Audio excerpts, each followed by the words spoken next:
Jai Baba to all of you. And we are reading this. Acha, before we read, I think Rakesh has a query. Rakesh, would you like to read that out?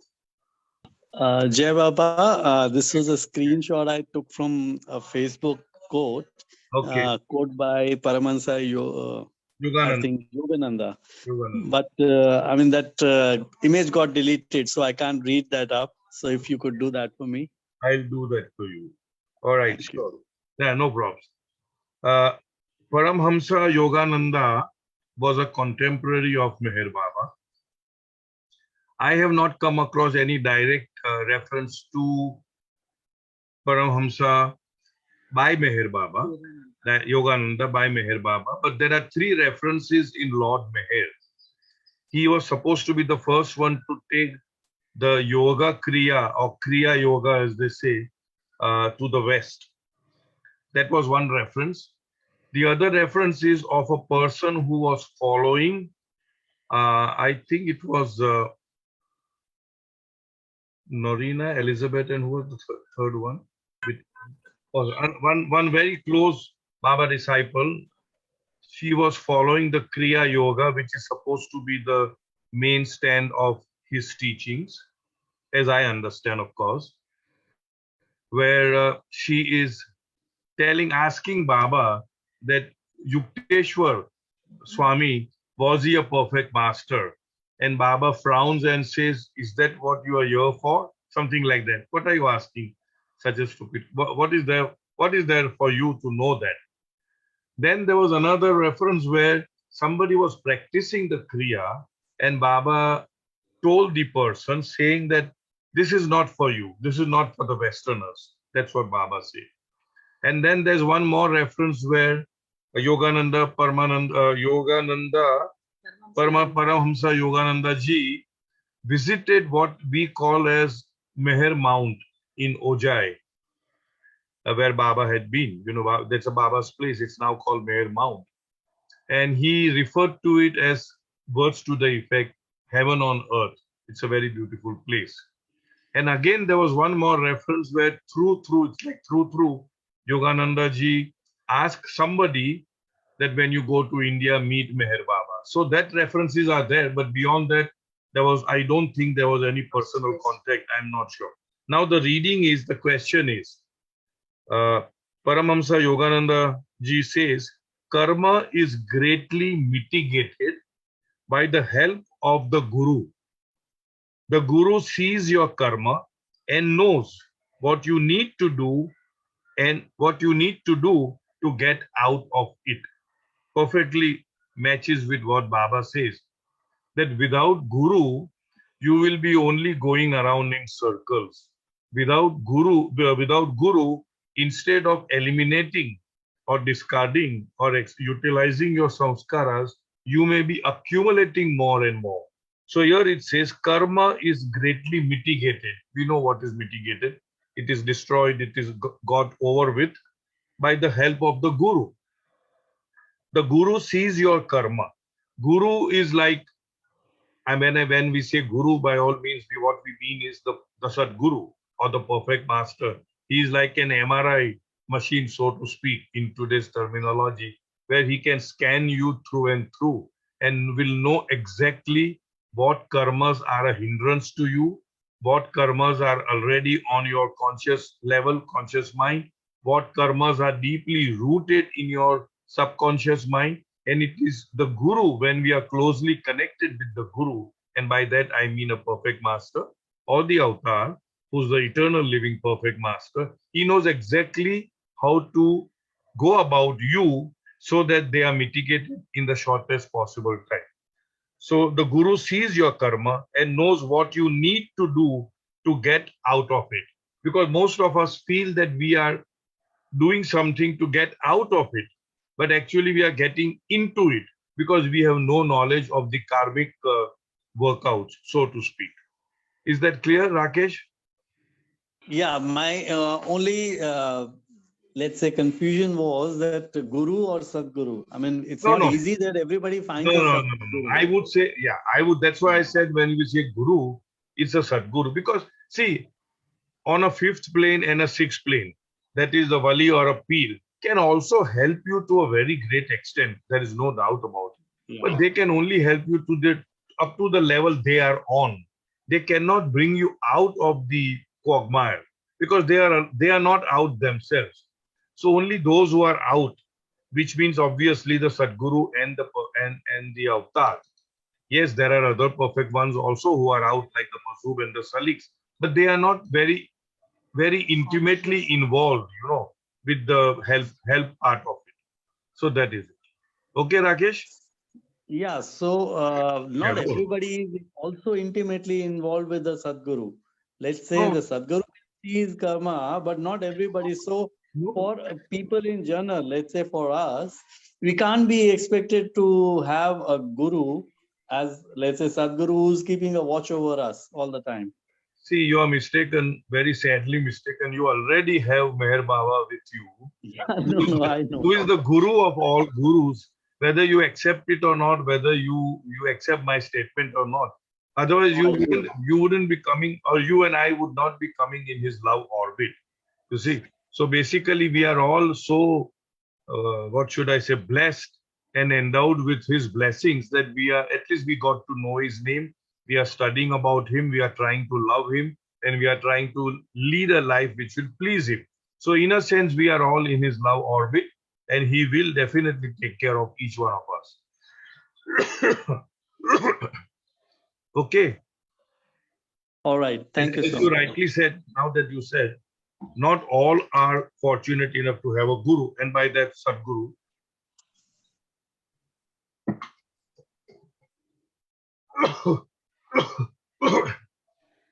That is why elsewhere Baba had said, sorry, that most of the people follow the karma kan. Very sorry.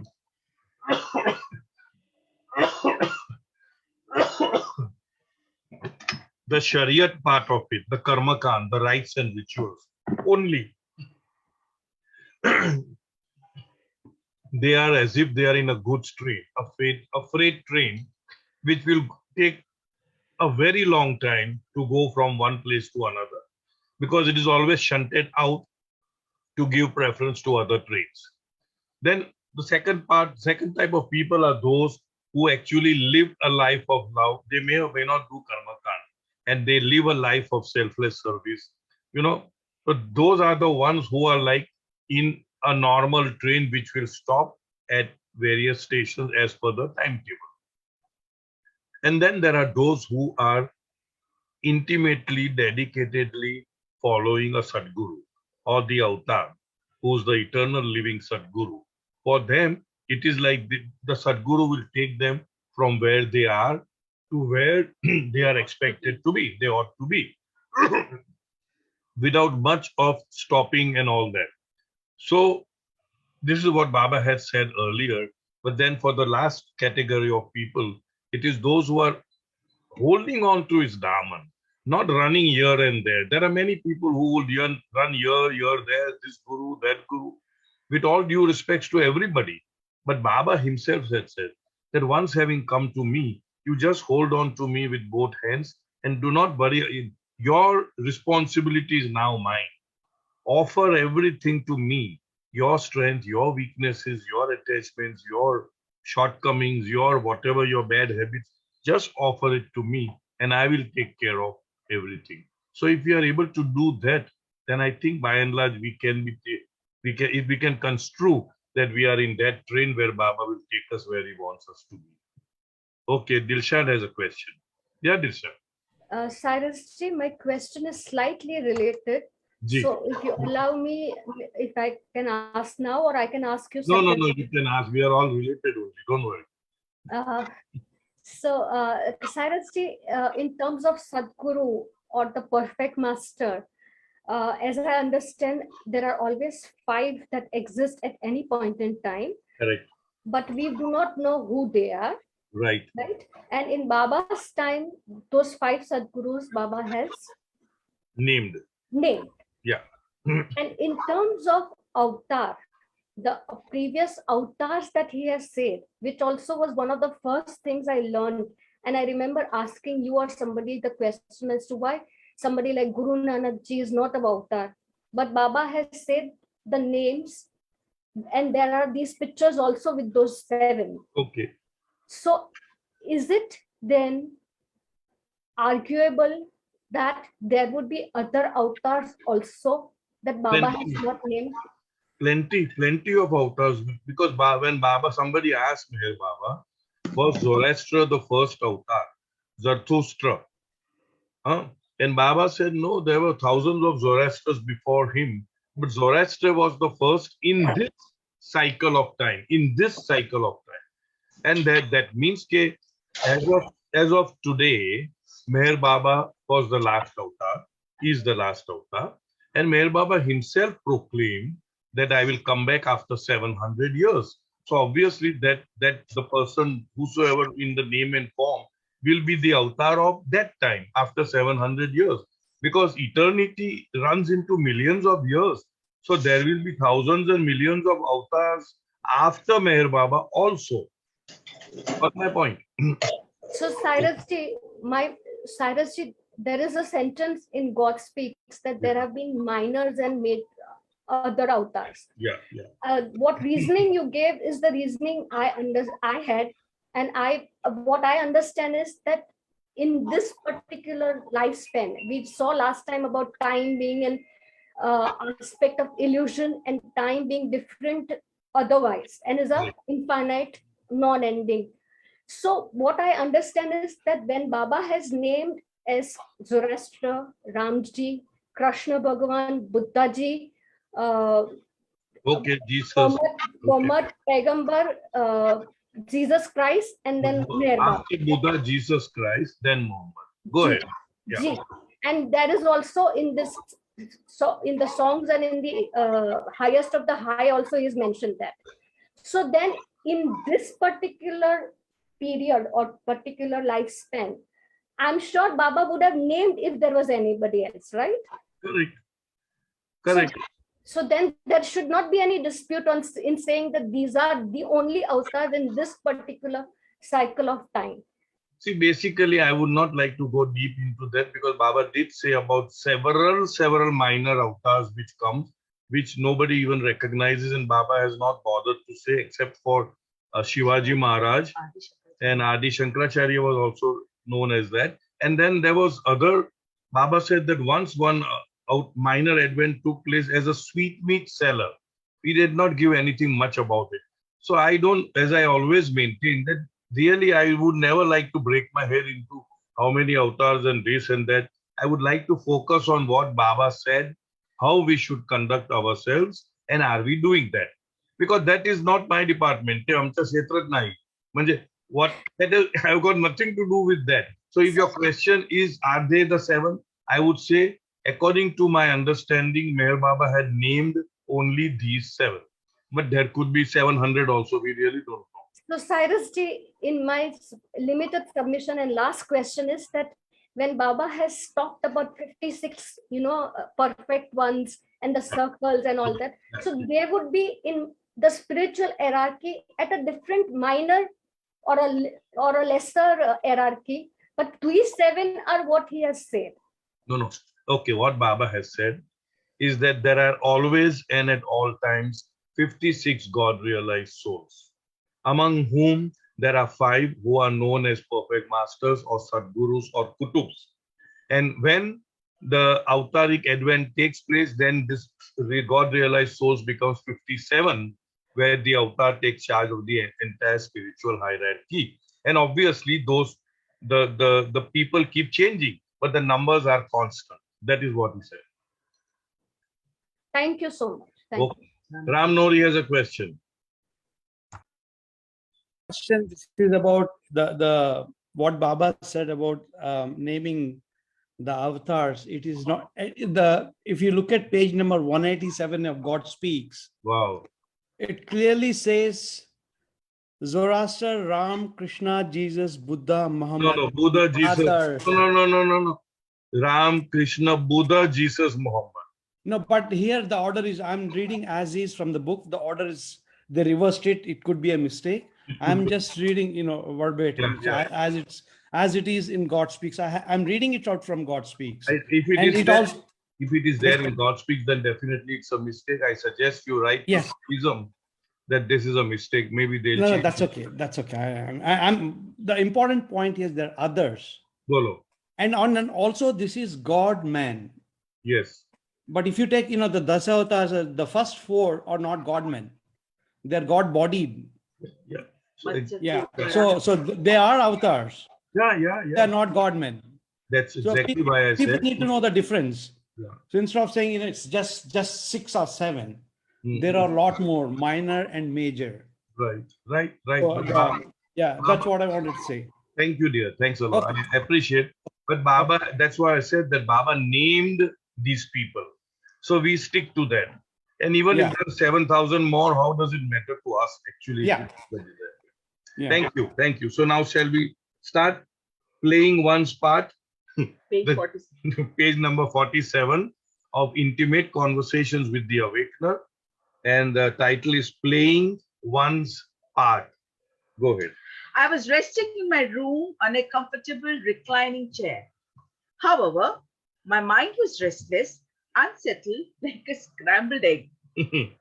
I was deeply disturbed by the current social order where higher human values were being ruthlessly trampled.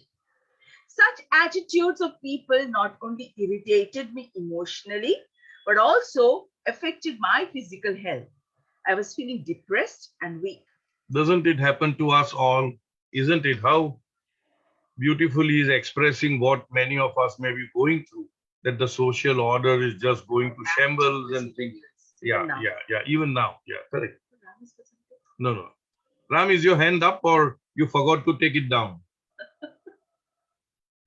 Thank you, dear. While I was deeply It was hurting. While I was deeply absorbed in such thoughts, most unexpectedly, as though by magic, the room was transformed into a vast ocean. Sometimes the water looked dark, dirty, and turbulent, with frothing waves cresting high, while at other times its surface barely rippled, glimmering with charming shades of blue and green. It was incredible. Then, as if this was not frightening enough, suddenly I saw a big ball of light emerge from the ocean and soar into the sky. As it was rising higher and higher, innumerable little drops of light streaked downward.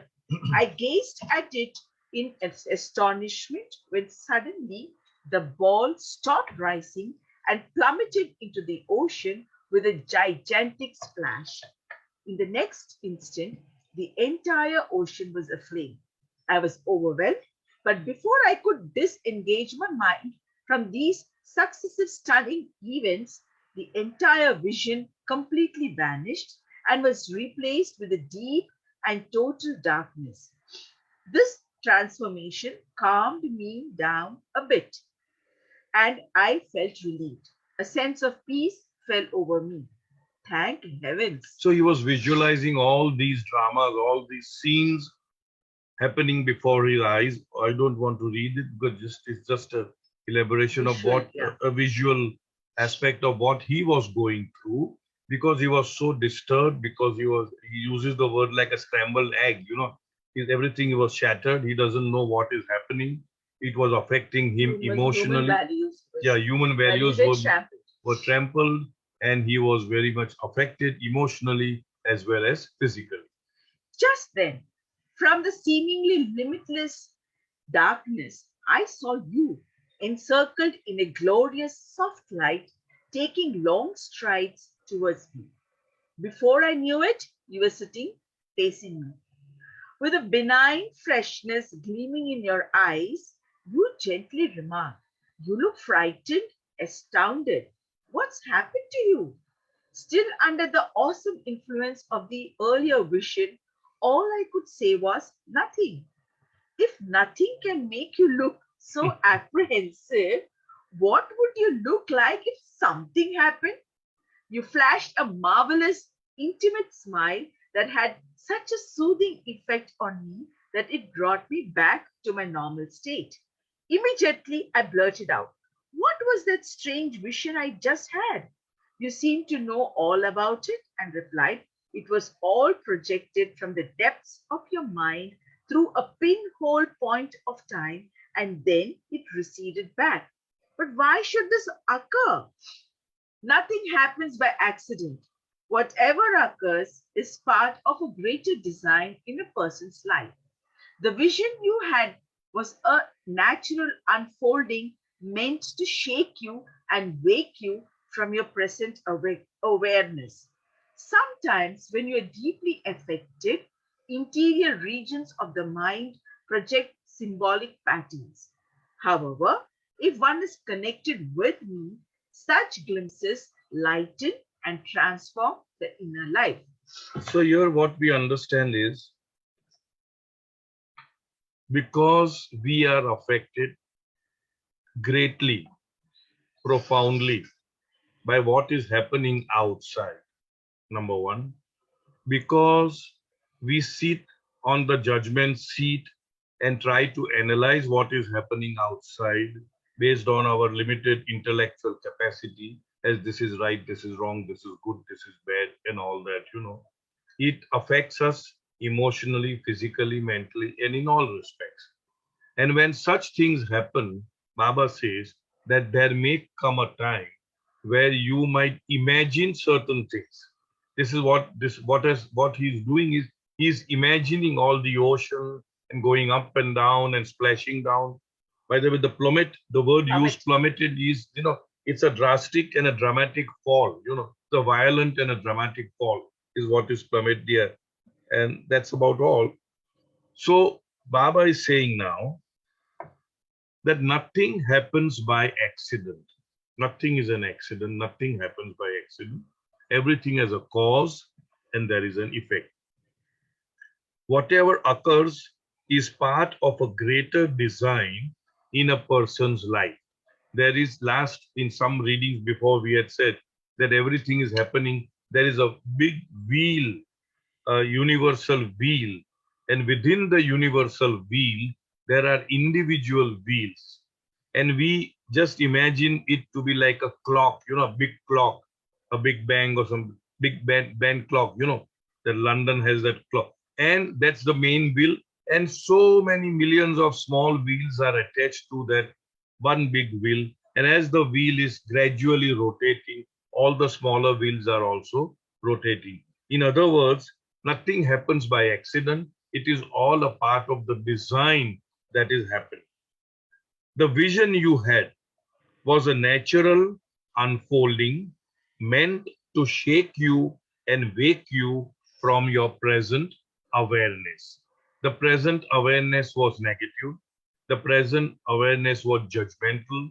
The present awareness was affecting him physically, mentally, emotionally.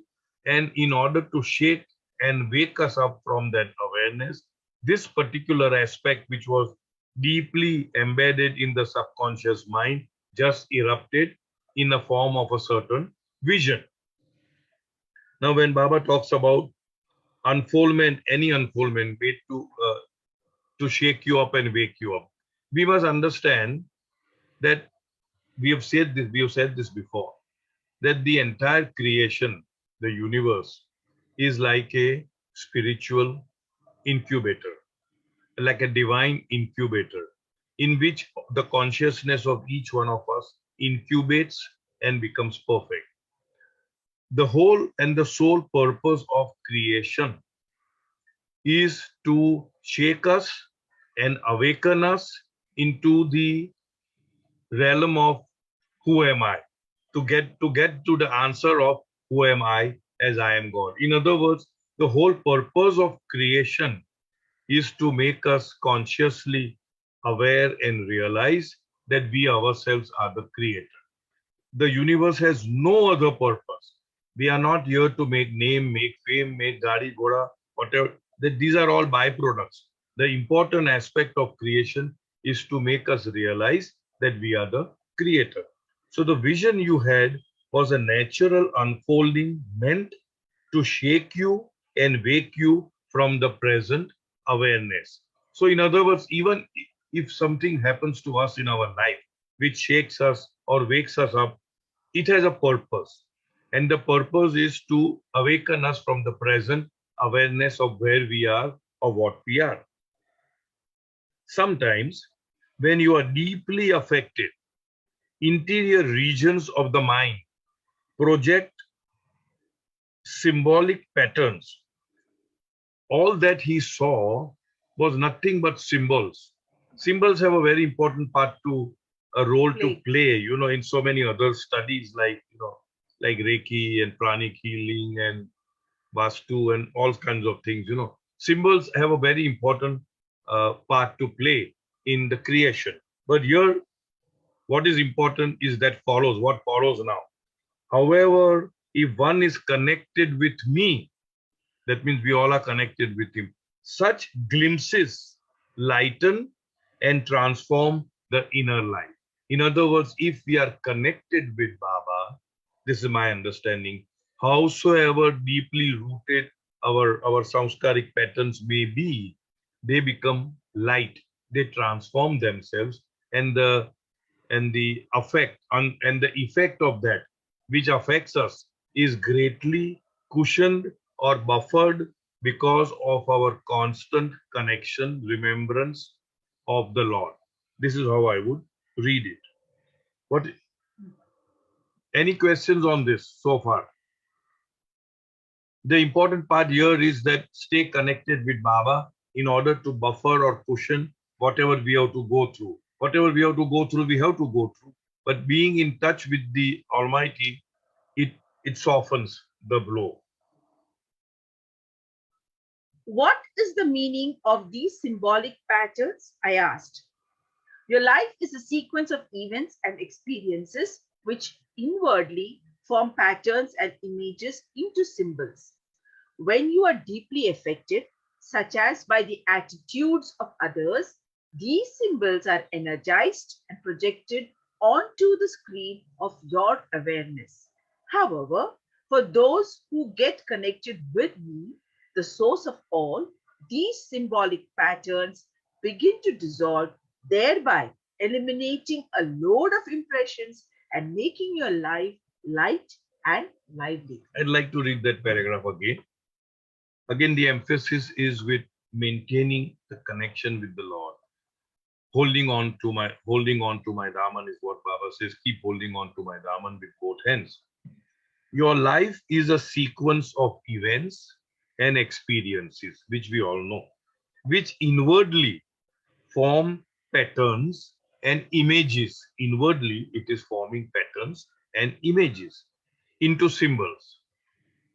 When you are deeply affected, such as by the attitudes of others, these symbols are energized and projected onto the screen of your awareness. We use the word sometimes onto the screen of your consciousness.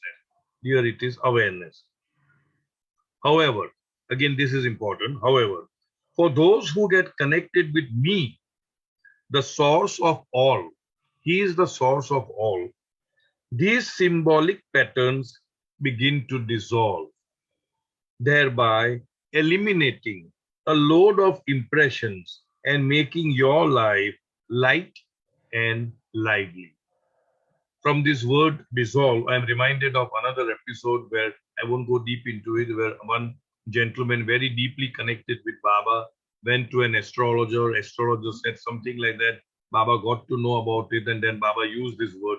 Okay, when you are connected with me, all this astrology, astronomy, whatever, I just dissolve them like sugar in a glass of tea or whatever, In other words, once having connected with Baba, although there is a science called astrology, astronomy, numerology, palmistry, gem therapy, angel healing, whatever.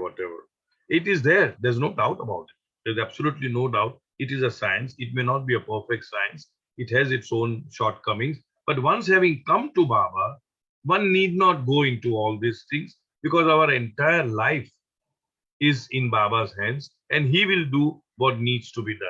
So ultimately, whatever the astrologer told the gentleman to do, Baba told him to do it totally opposite to what he has done, what the astrologer told. And he obviously followed Baba's instruction, and he gained a lot of, it means in his business he prospered. The name of the gentleman was, we all know, Meherji Karkaria, as very, very close disciple of Meher Baba. So one has to remember this. Why we are emphasizing on this over and over again is, what is Baba's wish for us? Baba's wish for us is that we need not run here, there, everywhere in the hope of gaining some so-called spirituality, from here or there, as if Baba cannot give or would not give. It's not that. Once we have surrendered ourselves to Baba, it is his business, it is his job to take us wherever he wants to take us. I am too short-sighted to even begin to glimpse your vast horizons. So you just shed enough light for my next few. So could you just shed enough light for my next few steps? For instance, why should I feel so dejected and be affected so much by the unsympathetic attitudes of other people? So he says that when you are talking about deeply, it gets into patterns, and then it forms into images, and then it goes into symbols, and then the symbols get energized, and then they project. The author says, Balnatuji, it's too much for me to understand. Just shed a light one step at a time so that I am able to understand. And he's asking the question to the Awakener, which we understand, which we know as Baba. Okay, why is it that I feel affected by all these things happening? It is not just you who feel this way. There are many others, though the intensity of their feelings may vary. These feelings arise from sympathy and concern for others. They are good, a sign that love is alive in the heart. However, each one should try to become more aware of the nature of their responses. Shouldn't you too? How? Sensitivity to human suffering and a desire to help those who suffer are definitely commendable, but you should not be so carried away by your concern that you make yourself miserable. Your dis-ease with suffering can become a kind of disease. So the author is so soft-hearted that he gets carried away by something which is wrong happening outside, in the outside world. He gets carried. And so Baba is saying that it's good to be loving. It's good to be kind. But when you are loving and kind to others, what is important is that you must also be aware of their responses to you. Many a times, such a thing happens even in counseling sessions, or such a thing happens in the so-called healing sessions, that when somebody comes and cries their heart out, you get so affected that you get sucked into their suffering. And that is what Baba is using the word dis-ease, that you are in a state of dis-ease because of that. And therefore, it may start a pattern of disease. So in other words, you must understand what your role is in the whole scenario of things, what part you are supposed to play, rather than hooking on or hitching your wagon on there, because they are going through their own pattern of samskaric unfoldment, and they are going through whatever they are going through. If you feel pity for them, or if you want to help them, it's a good sign that you want to help somebody. But you have to help in such a manner that you do not get sucked into their samskaric mold. That is what the whole chapter is all about. So let's read further. I'll just read the last paragraph. Sensitivity to human suffering and the desire to help those who suffer are definitely commendable. But you should not be so carried away by your concern that you make yourself miserable.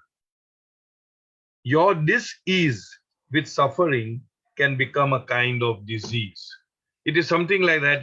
I give this example that somebody is, let's say, drowning, and you are giving a helping hand to them. Okay, hold my hand, I will pull you out.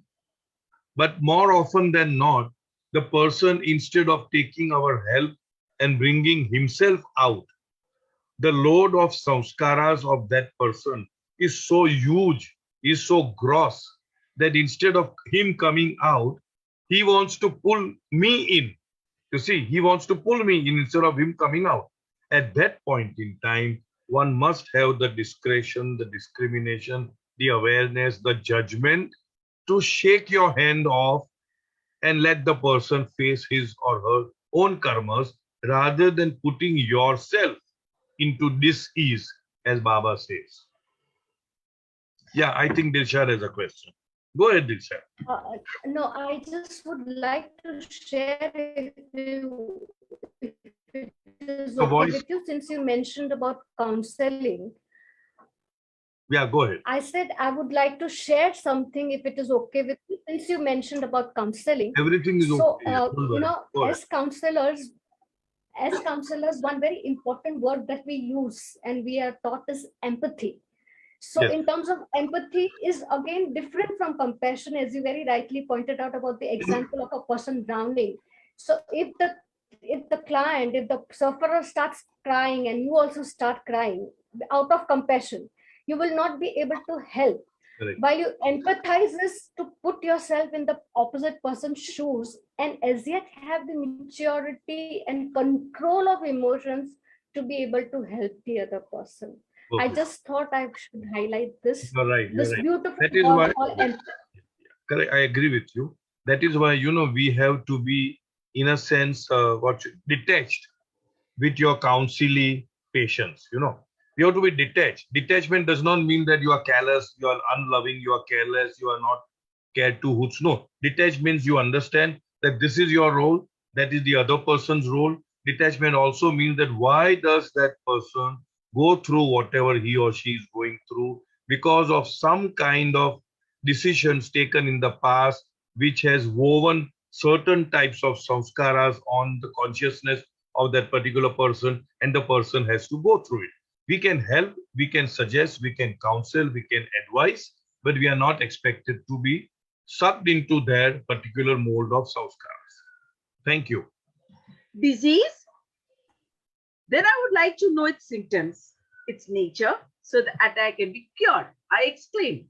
You unnecessarily try to decide what others should do and unduly react if they fail to do it. Can you read the sentence again? This is what we do most of the time. You unnecessarily decide what others have to do, and then you get dejected, you suffer because they fail to do what you have told them to do. Can you read that again? You unnecessarily try to decide what others should do and unduly react if they fail to do it. Correct. In fact, these are their problems, but you begin to own them as yours. To render effective assistance, first you have to find out your own capacities and capabilities. You see, so people come with problems, and they make their problems your problem. That should not be. This is their problem. I'm trying to help you out, but don't make your problem my problem. You expect me to know my physical ability and mental capacities? Yes. Instead of trying to change the world, you have to change yourself. By first understanding my own nature, I asked. Then I find my niche. Niche is your position, your placement in the whole scheme of things. What are you? If you are not a trained counselor and you go to counsel somebody, you'll be sucked in. If you are not a good rescuer, swimmer, and if you jump into the water out of your emotional outburst, then you will drown yourself. So we must know what is my placement in the whole scheme of things, and then work accordingly. Your capacity, your capability, your ability, and then work on that. Right. Then your response to suffering will be more practical. You added reassuringly, you will also feel my help in playing your part with a cheerful heart. Then, while relating to the world, you will be pleasing me and gradually coming closer to me. I would like to make the world a happier place. You looked happy at the simple sentiment and remarked, that is good. Do your best and I will see to the rest. And do not worry. Remain bright and cheerful. So that is the, you can say, mantra which we must all imbibe. Do your best and I will see to the rest. Do your best and I will see to the rest. And do not worry, remain bright and cheerful. Because it's a whole big jamela, as we say, so many things happening concurrently. All that you can do is you can do whatever is in your hand to the best, remain unattached with the results, be cheerful, be alive, be lightly, be happy, be cheerful. That's all. That's the role which we are all expected to play in our life. My spirit smiled and my heart rejoiced at your encouragement. Your words enthralled my heart, and its hunger to continue listening to you grew more intense. Enthralled my heart, captured my heart, that way. Encouraged me. Overwhelmed at the profound depths of your simple, loving responses, I looked at your radiant face and your eyes full of love and compassion. I was still bathing in the incredible beauty of your presence when you departed as quietly and quickly as you had appeared. The next moment, I was aware of being alone in the room. I had wanted to communicate my warm hearted gratitude to you for coming to me, but my lips had been sealed. A few tears rolled down my cheeks. The language of love is tears and silence. Your visit uplifted me. Your grace can turn a stone into an angel and poison into nectar. This is the magic of your unconditional compassion and concern, that you stoop down to anyone's level. I silently invoked you within my heart. O glorious one, now let your loving remembrance flow through the veins of my spirit so that its purity shall guide me to offer all my movements, thoughts, and feelings as my love offerings to you. In a happy mood, I got up from my chair and wrote a letter to a retirement home expressing my willingness to volunteer for a few hours each weekend. I also made out a check in the name of a charitable relief organization. Then I went into the garden and watered the plants and picked some beautiful flowers for a bouquet. I intended to present this bouquet to my neighbor's little daughter. As I held it in my hand, I envisioned her sparkling eyes and her smile of innocent joy. In these ways, I felt I had played my part according to my capabilities, leaving the larger results to you, and that these three acts were my loving contributions of body, mind, and heart. In your infinite game, there is no such thing as small or great. Your love can mirror through any response or any other thing. Well, there ends the chapter. I would like to read it again. We have a little time more. We have some more time. All right. So we were here.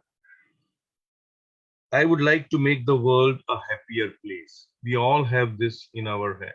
There are so many associations which are trying to make this world a happier place, global warming for that matter, or use of plastic or whatever, the oceans receding and stuff like that. You looked happy at this simple sentiment and remark, that is good. Do your best and I will see to the rest. There's another poem which we have done it on this platform where we say, do what I tell you with love and zest. Leave to me the entire rest.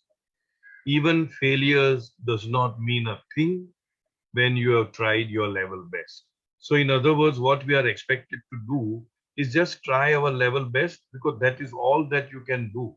Because there's a larger picture and you cannot, penetrate into somebody else's life in order to change that person's life. All you can do is this much and then leave it to their own karmas. That is good. Do your best and I will see to the rest. And do not worry, remain bright and cheerful.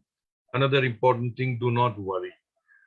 Most of us are worried. Why? Because we expect a certain result after having done whatever we have done. But I have done this in the past, that the results of anything, the result of anything is a combination of so many factors intertwined, so many factors concurrently functioning. And therefore, the result is not in our hand, because the effort that we have put in is only one ingredient, one part of the entire result. Since we have time, and I've said this before, but I wouldn't mind doing it again. I remember an instance when we were invited to read at Pune at somebody's place, where somebody came in. She was heading an NGO which were looking after young girls. They were, what should I say, saving young girls from so-called bad deeds and putting them into NGO, prostitution and all that. And they were Child trafficking. sorry.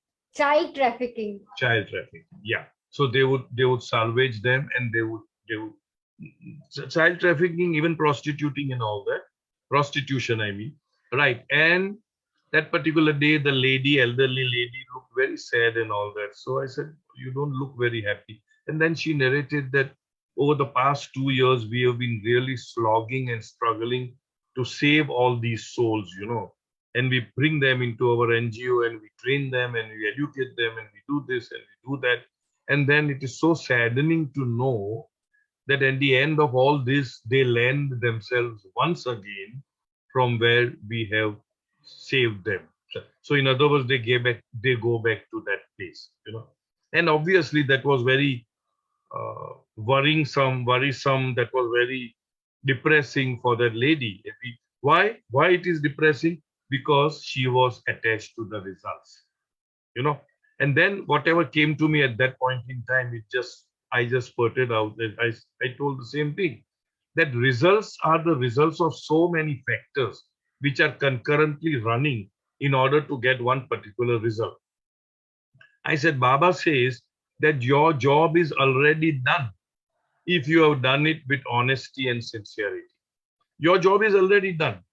Your job is not to clamor for the results. The results can be anything. And then I gave the example that for all you know, those particular souls, how many of them they may be, they have come down on earth in this lifetime to experience that kind of treatment from the others. They have got such samskaras that only if they are treated in that disrespectful, shabby manner will their previous samskaras be balanced out. So they have come with those samskaras, and that's a very heavy load. So irrespective of what you do, those samskaras have to be expanded to be experienced. And therefore they are absolutely at a loss. They just cannot but go back over there to experience those samskaras. So when I said that, to a certain extent, it relieved the other person's feeling. I said, your job is to just do whatever you feel is best at that particular point in time with all honesty and sincerity, and then leave the rest to Baba. Do not be concerned about the results. Do not be worried, anxious about the results. So that is where it all came from. And do not worry. Remain bright and cheerful. Again, the word cheerful, Baba keeps on harping on it in several discourses, where Baba says that to look cheerful is a divine art. And no matter what is going on within yourself, you must show a cheerful exterior. Outwardly, you must be cheerful, you must be smiling, because that is contagious. When you smile, when you are cheerful, you are making the other person also smile and cheerful. My spirit smiled and my heart rejoiced at your encouragement. Baba is always encouraging. Baba is always uplifting. Baba is never condemning. Irrespective of who we are, what we are, how fallen we are, how depraved we are, Baba will only give us a helping hand and pull us up. So he is encouraging. Your words enthralled my heart. and its hunger to continue listening to you grew intense. When when we feel that we are absorbing, we are sucking in something which is coming from Baba, so beautifully. We want to hear more and more of it. We feel, why should this end? It should continue for a longer period. So that was the experience of the author. Overwhelmed at the profound depth of your simple, loving responses, I looked at your radiant face and your eyes full of love and compassion. I was still bathing in the incredible beauty of your presence when you departed as quietly and quickly as you had appeared. We have seen this aspect of Baba coming very quickly, very quietly, very swiftly, and departing also in the same manner. The next moment, I was aware of being alone in the room. I had wanted to communicate my warm-hearted gratitude to you for coming to me, but my lips had been sealed. There are times when there's an overwhelming feeling of gratitude, of thanksgiving, but you cannot utter that. It is only a feeling. And I remember once an instance when Dr. Hoshang Bharucha had conveyed, Baba had done something for the family and he conveyed profusely his thanks to Baba. And Baba said, you have got no idea of what all I am doing for all of you. That means including him, that even if you, from now onwards till the end of your life, if you only keep on saying, thank you, Baba, thank you, Baba, thank you, Baba, that would not be sufficient. So we have no idea of what all Baba is doing with us, within us, around us. We have no words to thank him. A few tears rolled down my cheeks. The language of love is tears and silence. Your visit uplifted me. Your grace can turn a stone into an angel and poison into nectar. When his grace falls, anything can happen. I'm reminded of one episode when Soumya and I had been to Mahabaleshwar, isn't it? Where this Arthur seat, Baba's photograph of Arthur seat standing on, catching the railing of the Arthur seat is there. So we thought we will also go there and take a snapshot, take a photograph of that. And we did that. And after doing that, we went and met Koya Satarawala. He used to run what was known as Ripan Hotel. And Baba used to stay with him in that hotel whenever Baba and the Mandli would go. So we met Koya Satarawala and we exchanged thoughts, Baba's this and that, because he was very close to Baba, And then we, in a sort of a proud manner, said that, we also took a photograph on that spot where Baba stood. And he corrected us. He corrected us by saying that is not the original Arthur seat. The original Arthur seat is demolished. It is disintegrated. Or it was there. You can see a small piece down below. And then he told the story that Baba had come, this photograph, Baba had come, got himself photographed and all that. And spur of the moment, what we call as a hooky or a whim or a lahar, Baba said he stumped with his foot, the stone which was there, he said, I just feel like giving mukti to this stone. That is what Koyar said. I just feel, and within a short time, the entire Arthur seat collapsed. Now that is what. So what drew me to that episode was, the Paname has done the song which which Roshan Kerawala would be singing at the Samadhi, the first song after the morning aarti, and Soumya learned it from Roshan. And it was taught to, Baba first taught it to Koyar Satarawala. Just to give, in silence, of course, just to give a reference to that gentleman. So that whole episode came because of this particular sentence. Your grace can turn a stone into an angel and poison into nectar.